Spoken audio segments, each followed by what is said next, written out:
Hello, everyone. Welcome to a new episode in the day of a life of a competitor.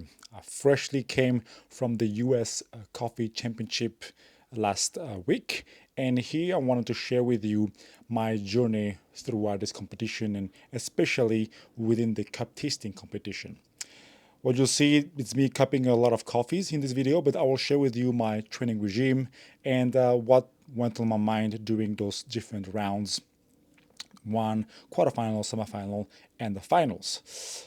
It first starts with training. As you can see in this little video, I always put the background noise of a competition through YouTube, and I compete that way. I train that way with different level of difficulties. I often start with different origins, then a different region of the same origin, and then different variety of the same region, and then different roast of the same exact coffee. Once I'm comfortable with a single origin, I then move on to blends where I blend 50-50, 75, 25%, 85, 15%, and then 90%, 10%, where I only modify the 10% of each blend, keeping 90% of every coffee the same. And then I move to blends of three coffees with different ratio. So it can be often 50%, and then I have 30%, 20%, and I only modify the 20%. And I move on to 45, 45, 10, 70%, 15%, 15%. And the idea is just to modify one little part. So increasing the difficulty every time you master a level help to train your palate and increase sensitivity, which ultimately throughout the years increase my ability to become a better taster, but also a better roaster. I really I'm really grateful for this competition to push me to train, and that made me realize that my roast were not the best back in 2018, 2019, and so I had to go back to learn more techniques and roast a little bit better. And as my palate was evolving and getting better, I was getting better at roasting as well and at brewing. And so that continuous training was a really important aspect of my palate training, but also my roaster's journey or my coffee professional journey here. Besides that, there's also a lot of preparation in terms of temperature, humidity, so making sure you are comfortable. The competition this year was in Rancho Cucamonga, so just about 2 hours away from home, and having this sort of home advantage without jet lag was definitely beneficial. In training, what you realize that you are failing in certain triangles, certain kind of coffees, and then you slow down and try to focus on one aspect of it. Sometimes bitter coffees, flat coffees, acidic coffee requires a different anchor in your mind, and that's what whenever I fail a particular triangle, I just go back to it without like the timer. And here, for example, I just call it time, and I will check I will check the answers. But basically, whenever I got wrong, I go back to it to understand where I made a mistake and what to focus on, so that next time or during a competition, if I find that particular triangle or taste, I'm not surprised. So the more you practice with different kind of coffees, the better it is. And yeah, I'm screaming because I'm happy because it's hard, but yeah, I'm actually swearing. So here, probably 7 or 6 out of 8. I'm always trying to push more and try triangles that is quite complicated. So now, as you see, I go back to it and try to understand without like the pressure of the time of the competition where I did a mistake. Let's see if it's the right one. Nope, it's not. So that's where I have to train a little bit more. And then I will mix again and do another round at a colder temperature.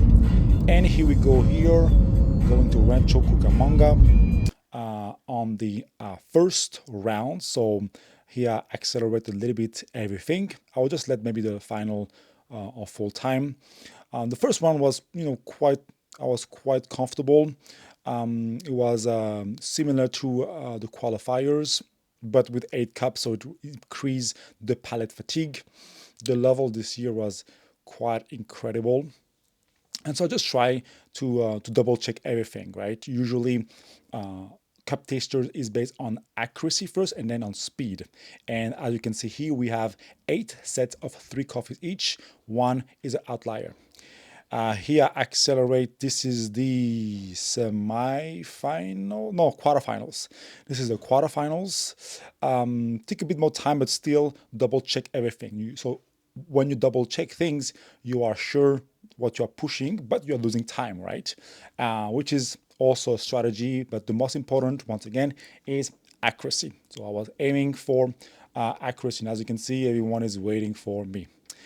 Now that complicated round, the semi-final. So I always fail at that stage. And as you can see, I jumped the first 3 coffees and started to freak out a little bit. I was like, oh my God, why is it so difficult? But you just pass on and you just move on, trying to aim for accuracy. And that's where, when you see that everyone finishes in about 2 minutes ish, I still take my time, because at that moment, I think everyone finished. But I was like, the only solution is to score 8 out of 8. So I just took tire time, people passing by, that's normal, because I really don't rush. I really want to make sure I score perfect. And that's where, it's important in this competition to focus on accuracy. And sometimes it's hard because you have people around you who finish quite fast and are really skilled. And sometimes you freak out because you taste the coffee and you're like, all those 3 coffees taste the same thing. I cannot taste any difference. And that's where we pass, some cups. So sometimes you see competitors tasting and then not choosing anything. They just want to, continue and then come back to it once the temperature changes a little bit, and see if they are able to distinguish the outlier. But another important fact about this day is that we had 3 rounds on the same day. So on Saturday, we had the first round where the top 16 moved to the quarterfinals. And then on the second day, we had the quarterfinals where the top 8 moved to the semifinal, which is this right now. And then the top 4 moved to the finals. So in the quarterfinals, I ranked 8th, last position, I think. Just enough to get to the semifinal with I think 4 minutes time. My first round was about 2 minutes and a half ish, and this time was like, I think, 5 minutes and a half. Very took a long time here, and fortunately. So here you can see I got 7, and I'm pretty confident about those. But this third cup, it took me like a good minute to go back and forth, and unfortunately, I failed on that one. So I got 7 out of 8. Once again, fourth position, last before getting to the finals. And so what was really interesting in the finals is that it was at 4 p.m. after 2 rounds, so a lot of tiredness, and eating before was crucial for me. And then I just move on with my first instinct. This time you can see I am not double checking all my coffees, because around me I have the top competitors in the countries, and they all are faster than me. I'm kind of a slow poke usually, but this time I had to be bold and just try things.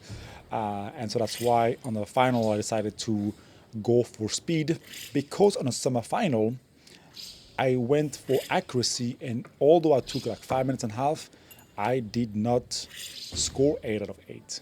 So I told myself, you're gonna score 7 regardless. So let's just go for speed. And that's why here this is a full time without accelerating anything. I think it took like 2 minutes and a half, a little bit less than that. I still passed that fifth, I think, fifth triangle. I was pretty different. Nothing really stood out. A very flat coffee. And at that moment, I knew I was fast, and I had to be really really fast to get back to that fifth cup. So I tried to hurry up and finish my first pass here. And coming back to the fifth cup, I didn't try to make it right. Here you can see I'm not speeding out anymore. I'm just tasting, and I'm going to just choose a cup based on the first instinct, because time is running. I'll still double check actually, but unfortunately this will be the wrong one. And I became champion. So next step, the World Championship in Chicago. See you.